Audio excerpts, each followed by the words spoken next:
The reason 95% of runners hit a total plateau and stop getting faster isn't a lack of hard work, it's because of this, the training chain. And when just one of these 5 lifestyle and training links breaks, the whole system falls apart, instantly ending your chances of hitting a new PR. Sadly, by the end of this video, many of you are going to realize that the reason your pace times are completely stuck is because you've only been focusing on one part of the chain. And usually that's the high intensity stuff. But 1 or 2 links in the training chain is useless. It just leads to burnout and injury. Luckily, today, you're going to learn the exact system to fix it. Unlock your anaerobic potential and start running faster by actually slowing down. Before we break down the system, let's reveal the single biggest problem you have right now, which is the 4th link on our chain, high intensity training. You've been told countless times by old school mentality, just push harder, smash your workouts, get that PR, leave it all out on the track, and you will be faster. But the vast majority of recreational distant runners is simply not true. Chasing a high pace on every single run means different things to different people. But usually it just means one thing, the dreaded gray zone. Does getting faster mean you have to finish every workout completely exhausted and shattered, gasping for air or nursing a sore hamstring? No. The best runs for long-term speed are actually the ones where you are holding back enough to let your aerobic engine build.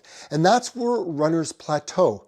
In order to actually build an engine to see massive speed rewards, 4 other sections of the chain have to be your main focus before you ever think about smashing crazy speed intervals. The first link and the most important one is what I call your aerobic foundation. You have to explicitly understand what happens inside your body at a cellular level when you run slow. Most runners don't focus here anywhere near enough. They think if running feels easy, it's wasted time. But when you keep your heart rate strictly in zone 2, you are literally building your mitochondria, increasing capillary density, and teaching your body to burn fat for fuel instead of relying purely on sugar. How many times during a run do you need to check your watch and ask yourself, am I actually staying aerobic right now? If you're constantly spilling over into zone 3 or zone 4 because your ego wants to run a faster pace, so a faster average or a pace on Strava, you're breaking the very first link. How do you make sure that you stay in the sweet spot? You move to the second link in the chain, monitoring patterns. If you want to improve your aerobic pace in the next 2 months, start researching your own data for 30 minutes a week. Look for patterns. This is what the best low heart rate coaches and athletes in the world all do. That's where they spend their time. You'll notice the results when you do it too. For example, when you strictly cap your heart rate using the 180 minus your age formula, along with specific health modifiers, you'll notice a human pattern. At first, your pace at that low heart rate might feel agonizingly slow. You might even have to walk the hills.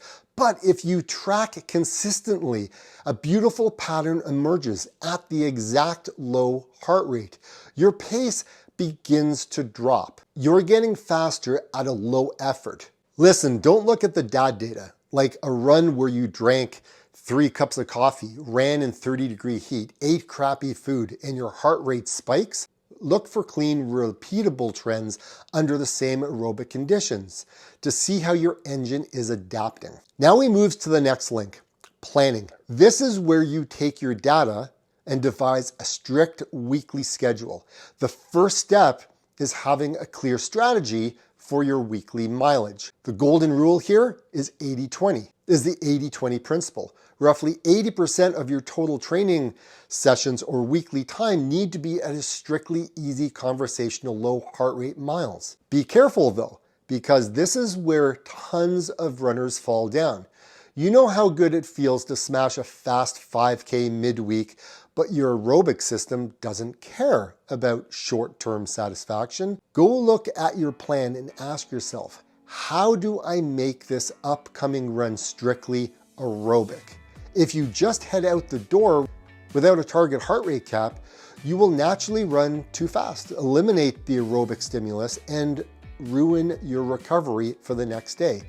Plan your routes, plan your heart rate caps, and respect the recovery. Link 4, the execution. This is the workout, which brings us to the link most people focus all their energy on. It's literally the run, the workout. As I said at the beginning, the actual running part should be a byproduct of all the other links. Executing an easy run might take an hour. A weekend long run might take 2 hours.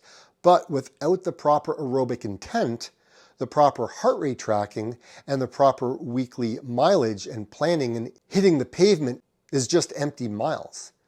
To prove my point, many of you will do way too much high intensity work here, thinking more pain equals more gain, while ignoring the fact that building speed requires patient execution of slow miles. Link 5, post-run analysis. Here's the biofeedback.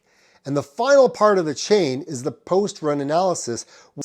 When you focus on this, ensures that every week you repeat this process, your body gets more efficient. Here you have to use the data on your run, on your watch. It gives it to you to work out how exactly your body responds. Aerobic efficiency, did you maintain a steady pace at your target heart rate? Did your pace stop or drop over the miles to prevent from heart rate from climbing? A clear sign of aerobic cardiovascular drift. Recovery metrics. How did your sleep, nutrition, resting heart rate, how did they all look the next morning? Did they inspire a positive training adaptation, or are you overreaching? The long game, are you able to stack weeks and weeks of consistent injury-free running back to back? Because we don't want one good run followed by a week of sore knees. We want 10 weeks unbroken aerobic base building in a row. That is what makes running times drop like a stone. Every run, detach emotion from the pace. If your watch says you ran a minute per mile slower today because it was windy or you slept poorly, don't panic. Just ask why. Listen to your body and react to that on your next run. People say you need to run high intensity intervals until your lungs burn to get faster, but I completely disagree. In my opinion, what you really need to do is understand the human physiology. Run slow, build a massive aerobic tank time and time again. There's no magic, there's no shortcut. All of our running journeys and paces will be different because we are all different. Just don't lace up your shoes and expect a brand new personal record if you aren't hitting all 5 points of this training chain. I want to put in a personal note here. I do recognize that I know you will have to add in some speed work at some point.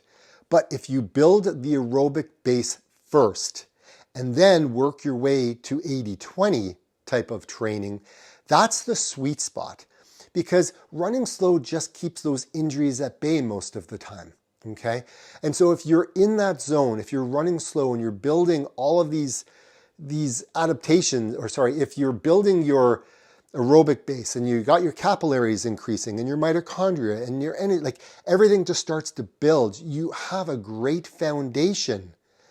And you have the mileage in your legs and in your joints and in your knees and you're in your heart. So when it comes time to pick it up and start doing some of those interval training, or maybe you just get excited and you want to do a fartlek run, right? Maybe that is something that you want to work towards, or maybe it's a tempo run. Here's the thing. All of this base building will get you to that next level. Just need to put in the reps, put in the time. Because stacking those runs one after another will put you in a position to be able to do those things when the time comes. I've seen the results. I've been there. I know exactly what it's like. So if you're interested in learning more about the Maffetone method or Zone 2 training, I've got great videos on this channel, and these 2 videos here might be the ones that'll take you to the next level. Like I always say, get out and run.